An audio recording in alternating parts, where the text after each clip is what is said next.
मुल्क में monkey pox virus के फैलाव के खदशे के पेश नज़र बैरून मुल्क से आने वाले मुश्तबा मरीजों की स्क्रीनिंग का फैसला किया गया है।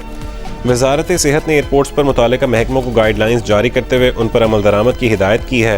हिदायतनामे में कहा गया है कि तैयारे में मौजूद मुश्तबा मरीज़ की निशानदही की जाए। मुश्तबा मरीज़ को रूटीन के डिपार्चर की बजाय एम्बुलेंस के जरिए निकाला जाए। मुतासरा मरीज़ की इमिग्रेशन एयरलाइन स्टाफ करवाएगा। मरीज़ की सफरी दस्तावेज़ात बाकायदा लिफाफे में बंद करके लाई जाएँ। वायरस के खतरे के पेश नज़र एयरपोर्ट्स पर प्रोटोकॉल सर्विस फौरी बंद की जाए। महकमा हेल्थ के एहलकार मुसाफिरों के सामान पर जरासीम कुश स्प्रे करें। महकमा हेल्थ के एहलकार हिफाजती PPE किट्स लाजमी इस्तेमाल करें।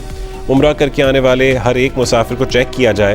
फ्रंट डेस्क अमला हर फ्लाइट के बाद साबुन से हाथ धोए और काउंटर सैनिटाइज़र करे। एयरपोर्ट लिफ्ट और भीड़ वाली जगहों पर स्प्रे करवाया जाए।